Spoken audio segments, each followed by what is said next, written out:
زیبایی یک خودرو خیلی مهمه، آپشناش هم همینطور و خیلی چیزای دیگه، اما مهمتر از همه اینا قلب تپنده خودروی همون موتور خودروه که اگه خودرو هر چقدر زیبا و پر آپشن باشه اما موتور خوبی نداشته باشه، مثل آدمی که زیباست اما شخصیت خوبی نداره. پس خیلی مهمه خودرویی که می‌خریم موتور یا پیشرانه خوبی داشته باشه. تو این ویدیو 5 تا از بهترین پیشرانه موجود تو بازار ایران رو بهتون معرفی می‌کنم.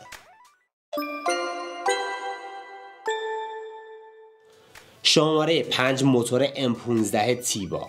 این موتور در واقع نسخه حجیم‌تر و بروز رسانی شده پراید به حساب میاد که تو خودروهایی نظیر ساینا، تیبا و کویک حضور داره. این پیشرانه از لحاظ قدرت و توان فنی چندان مطلوب عمل نمیکنه، اما با این حال به دلیل وزن نسبتاً پایین‌تر خودروهایی که از این پیشرانه استفاده میکنن، عملکرد فنی قابل قبولی رو تونسته ارائه بده. نهایت قدرت این پیشرانه 87 اسب بخاره و شتابی حدود 13 ثانیه رو برای محصولاتی همچون تیبا و ساینا به ارمغان میاره. مصرف سوختش هم 6.9 لیتر در هر 100 کیلومتر برآورد میشه. مواردی نظیر مصرف تقریبا متعادل، توان فنی بهتر از پراید، وفور قطعات یدکی و فرایند تعمیر آسان از جمله نقاط قوت موتور M15 سایپا به شمار میره. شماره 4 موتور XU7 پژو 405. این پیشرانه یکی از قدیمی ترین موتورهای موجود تو بازار ایرانه که بعد از بازنشسته شدن پژو 405 GLX همچنان تو برخی مدل‌های سمند و پژو پارس انجام وظیفه میکنه. این خودرو از لحاظ شتابگیری اولیه شرایط بهتری نسبت به سایر رقبای خودش داره و لوازم یدکی این پیشرانه هم با قیمت مناسب تو سراسر کشور و تمامی فروشگاه قطعات خودرو به وفور یافت میشه و تمامی مکانیکا هم آشنایی کامل با شیوه‌های تعمیر این پیشرانه دارن. این موارد جز نقاط قوت این پیشرانه محسوب میشن. اما اگه بخوایم نقاط ضعف این پیشرانه رو بگیم، باید به مصرف سوخت بالا و میزان خرابی بیشتر اون نام ببریم. به ویژه سوختن واشر سرسیلند تو این پیشرانه بیش از سایر پیشرانه هاست و مصرف سوخت بالایی هم داره که به صورت ترکیبی 9 لیتر در هر 100 کیلومتر توسط سایت رسمی ایران خودرو اعلام شده، اما در عمل با مصرفی بیش از این مقدار مواجه خواهید بود. قبل اینکه بریم سراغ موتور بعدی، لطفاً ویدیو را لایک کنید. شماره 3 موتور EF7 سمند.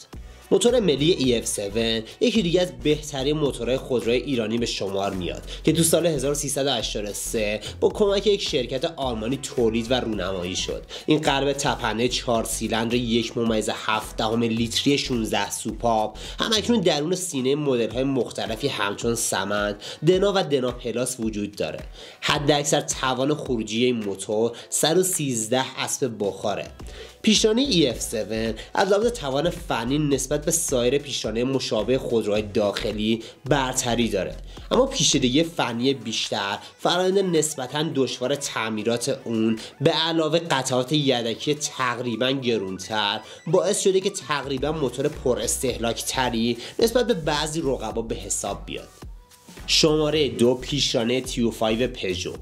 پیشرانه TU5 یک پیشرانه 16 سوپاپ به حجم 1.6 لیتریه که از لحاظ کارایی، مصرف سوخت و کیفیت عملکرد قابل قبولی رو از خودش به نمایش میذاره. این پیشرانه 4 سیلندر تنفس طبیعی علاوه بر پژو 206 هاچبک تو دانگفنگ HC کراس، پژو 206 صندوقدار، پژو 405 SLX، پژو 207، پژو پارس LX و رانا هم انجام وظیفه میکنه.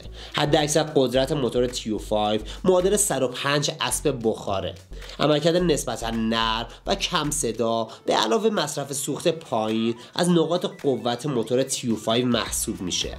مصرف سوخت این خودرو تو مسافت‌های بین شهری 5.4 لیتر در هر 100 کیلومتر و مصرف سوخت ترکیبیش هم 6.6 لیتره. اکثر مشتریان به دلیل همین مصرف سوخت پایین، عملکرد نرم و کم صدا و کم استهلاک بودن این پیشرانه نسبت به دیگر پیشرانه موجود تو ایران اونو ترجیح میدن. شماره 1 موتور رنو L90.